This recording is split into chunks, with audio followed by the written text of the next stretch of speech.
स्वागत है आपका ओवरऑलॉजी चैनल पर। यहाँ हम motivational and self improvement videos provide करते हैं जो आपकी रियलिटी को चेंज करते हैं।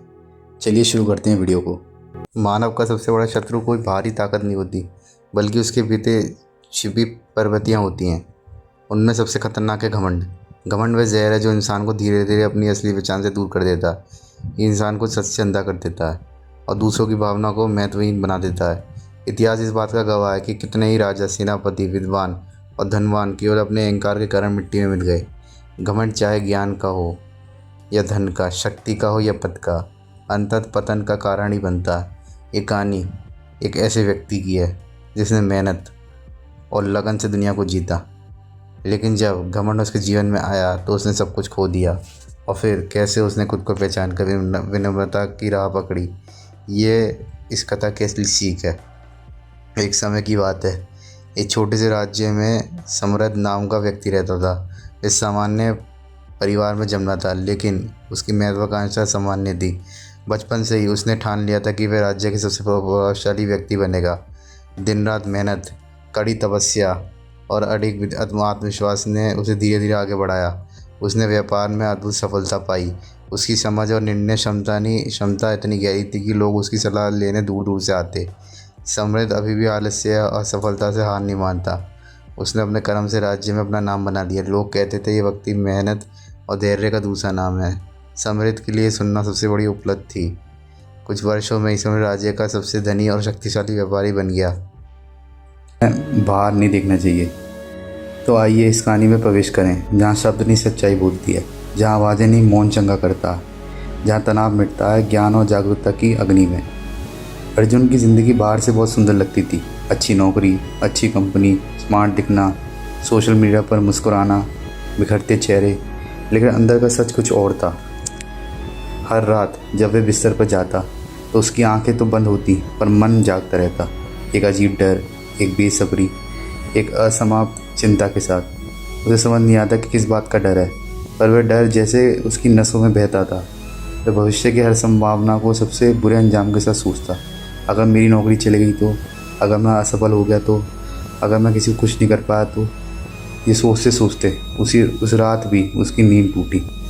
लेकिन उस रात कुछ अलग था। दीवार पर एक रहस्यमय नीली चमकती हुई रोशनी उभर आई।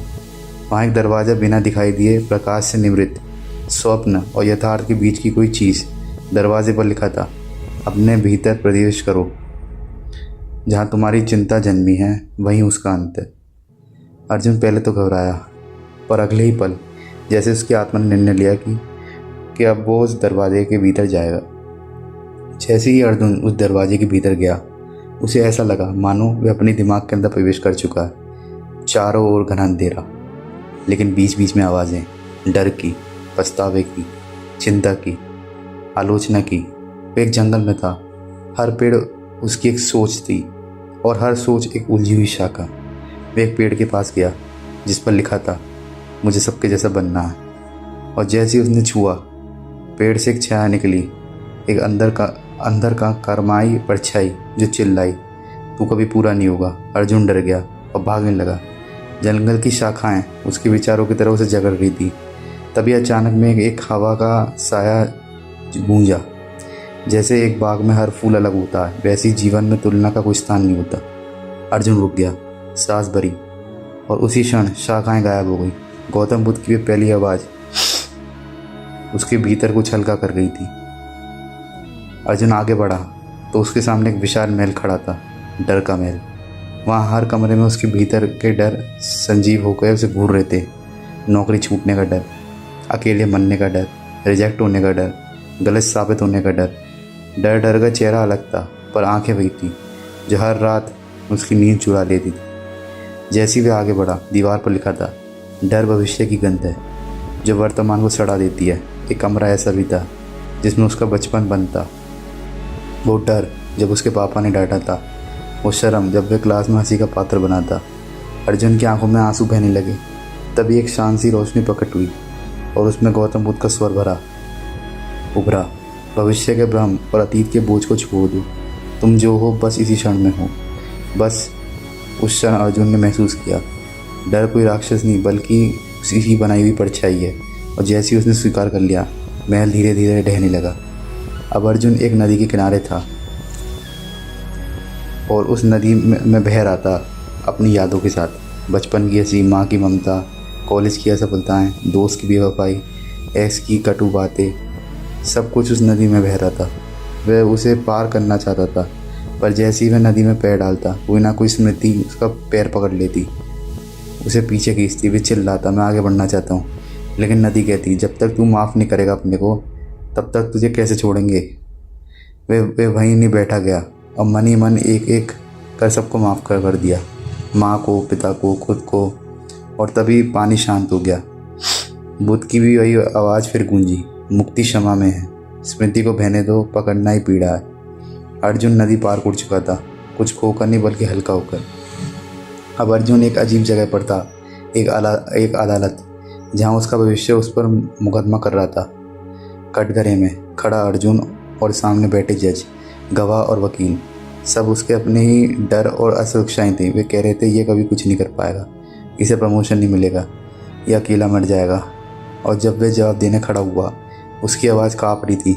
तभी बुद्ध की शांत आकृति न्याय मूर्ति बनकर प्रकट हुई और बोली, कोई भविष्य नहीं है, केवल ये क्षण है और यही क्षण तुम्हारी शक्ति है। वह अदालत धुएं में बदल गया।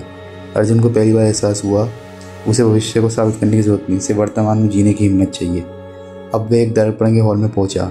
हर दर्पण में उसका चेहरा था, लेकिन हर चेहरा अलग। कहीं वह कमज़ोर दिख रहा था, कहीं घमंडी, कहीं टूटा हुआ, कहीं नकली मुस्कान, वही चौका, ये सब मैं हूँ। तभी कोने में एक दर्पण था जिसमें कोई नहीं था, बस खालीपन। वे अंदर गया। अम्मा उसके हाथ में बैठी थी, शांत, स्थिर और मौन। उसने कहा, मैं तेरा असली स्वरूप हूँ, विचारों से परे, छवियों से परे। अर्जुन फूट फूट कर रो पड़ा। उसे पहली बार अपने से मिलना हुआ था। बुद्ध की आत्मा उसके पीछे खड़ी थी। तुम अपने विचार नहीं हो, तुम अपने भाव नहीं हो, तुम वही हो जो सबको देखते हो, शांत और जागरूक। अर्जुन के भीतर अब हलचलों की आंधी चलने लगी, जैसे उसके दिमाग ने हर विचार एक साथ फेंकना शुरू कर दिया हो, जो उसने सालों से जमा किए थे। मुझे सफल होना है, मुझे सबको खुश करना है, मैं अच्छा बेटा नहीं हूँ, मुझे डर लगता है। यह आंधी उसे घसीट रही थी। वो चिल्लाया, मैं रुकना चाहता हूँ। तभी अचानक एक वृक्ष के नीचे बैठी एक शांत आकृति ने आंखें खोली। वो बुद्ध थे। उन्होंने मुस्कुराते हुए कहा, विचार बादल है, तुम आकाश हो, बादलों को देखो पर उनसे बंधो मत। अर्जुन वहीं बैठ गया, आंधी के बीच, आंखें बंद करके, और पहली बार उसने महसूस किया चुप्पी भी सुनाई देती है। अब अर्जुन एक झील के किनारे था। झील का पानी बिल्कुल शांत। जब उसने झील में झाँका तो उसने अपना खुद का चेहरा देखा, बिना डर, बिना निकाब, बिना चिंता। वो बैठ गया। पहली बार ध्यान लगाया, न भविष्य की चिंता, न अतीत का पछतावा। फिर सांस और वो क्षण। बुद्ध वही थे, मौन। उनकी मौनता ही उसकी शिक्षा थी। ध्यान कोई प्रयास नहीं, एक स्वीकृति है। जब तुम होना बंद कर देते हो तब तुम स्वयं होते हो। अर्जुन को जैसे पहली बार शांति का स्वाद मिला। अब सब शांत था, कोई डर, कोई रास्ता, बस एक लौ जल रही थी भीतर, धीमी पर स्वर। अर्जुन जान गया था कि ये लौ कभी बुझी नहीं थी, बस वह उसे देख नहीं पाया था। वह लौ ही उसका ध्यान था, उसका आत्मबोध। गौतम बुद्ध ने उसके कंधे पर हाथ रखा।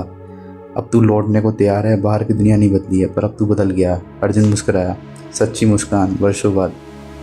उसका मन अब उसके दास नहीं, उसका साथी था। अर्जुन ने आंखें खोली, अपने बिस्तर पर था। वही कमरा, वही दीवारें, वही जिंदगी, लेकिन अब उसके भीतर कुछ नया था, हल्कापन, मौन और जागरूकता। अब वो हर सुबह जागता था तो सबसे पहले ये कहता था कि ये दिन मेरा है, मैं तनाव नहीं, मैं समाधान हूँ। उसकी चाल में आत्मविश्वास था, उसकी आंखों में स्थिरता और दिल में करुणा। उसने अब चिंता को नहीं, सांस को पकड़ना सीख लिया।